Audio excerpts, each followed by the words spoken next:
Hello बच्चों, let's read the question and question says that unit of equilibrium constant Kc for the following homogeneous reaction. अब homogeneous reaction मतलब क्या? जिसमें सारे के सारे फेज एक ही हो, यानी सिमिलर फेज में हो, रिएक्टेंट भी और प्रोडक्ट भी। इसका मतलब कि सब के सब या तो गैसेस होंगे या लिक्विड होंगे या सॉलिड होंगे। ठीक है, तो आइए बात को स्टार्ट करते हैं विद द हेल्प ऑफ की कॉन्सेप्ट।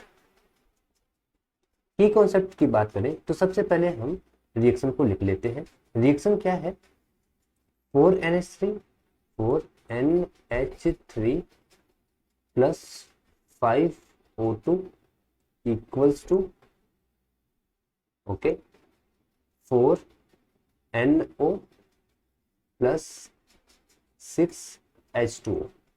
ओके, नाउ अब यहाँ पे O2 गैसेस फेज में है, NO ये भी गैसेस है, तो अब इसने बोला होमोजेनस, यानी सारे के सारे गैसेस फेज में है।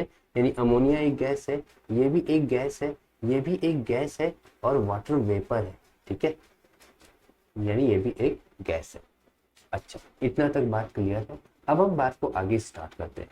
अच्छा, अगर हम Kc की वैल्यू लिखें तो Kc की वैल्यू कैसे लिखेंगे? Kc की वैल्यू लिखना स्टार्ट करते हैं इनिशियल फेज में at time t equals to 0, जब रिएक्शन स्टार्ट ही नहीं हुई उस समय कुछ ऐसे रहा होगा कि इसकी कॉन्सेंट्रेशन C रही होगी।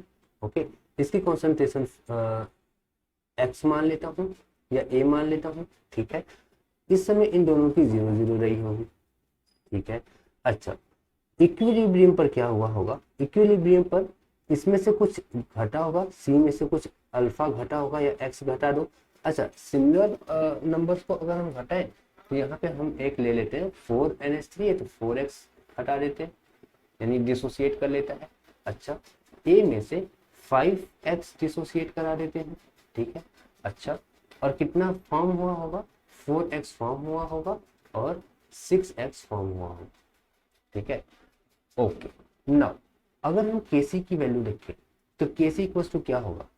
कॉन्सेंट्रेशन ऑफ NO की power 4 into concentration of H2O की power 6 divided by concentration of NH3 की पावर 4 और कॉन्सेंट्रेशन ऑफ O2 की पावर 5। ओके, अब आपको समझ में आ गया होगा कि इस क्वेश्चन को करने के लिए हमें इन दोनों को लिखने की कोई जरूरत नहीं थी। क्यों ऐसा है? क्योंकि कि देखिए कॉन्सेंट्रेशन है तो कॉन्सेंट्रेशन की पावर 4, कॉन्सेंट्रेशन की पावर 6, कॉन्सेंट्रेशन की पावर 4, कॉन्सेंट्रेशन की पावर 5। किसका कॉन्सेंट्रेशन? यूनिट से उसका क्या लेना देना है ना। तो यहाँ पर हम आसानी से कह सकते हैं कि अगर हम केवल कॉन्सेंट्रेशन लिख दें, या तो CONC लिख लीजिए या केवल सिंबल बना लीजिए। ओके, अच्छा, इसकी पावर 4 प्लस 6, क्योंकि बेस सिमिलर है तो पावर एड ऑन हो जाएंगी, डिवाइडेड बाई कॉन्सेंट्रेशन या CONC लिख लो, यहाँ पे 4 प्लस 5। और अगर हम इसे सॉल्व कर ले तो कॉन्सेंट्रेशन की पावर क्या हो जाएगा? कॉन्सेंट्रेशन की पावर हो जाएगा 1। ओके, तो कॉन्सेंट्रेशन की पावर 1, या इसी को ऐसे कह लीजिए CONC कॉन्सेंट्रेशन इसकी पावर प्लस 1। यह हो गया हमारा आंसर, यानी यहाँ पर बी वाला ऑप्शन बिल्कुल बिल्कुल करेक्ट रहेगा। ओके, तो यहाँ पर इसे लिखने की जरूरत नहीं थी। इसे लिखने का मैंने वजह ये है इसे लिखने का, ताकि आपको ये समझ में आए कि यूनिट का उसके न्यूमेरिकल वैल्यू से कोई लेना देना नहीं होता। यूनिट सब एक सिमिलर क्वांटिटी के लिए सिमिलर होती है। फोर्स के लिए चाहे वो कोई सा भी फोर्स हो, न्यूटन ही होता है। ओके, सो यहाँ पे बी वाला ऑप्शन करेक्ट है। Hope this answer your question. Thank you so much.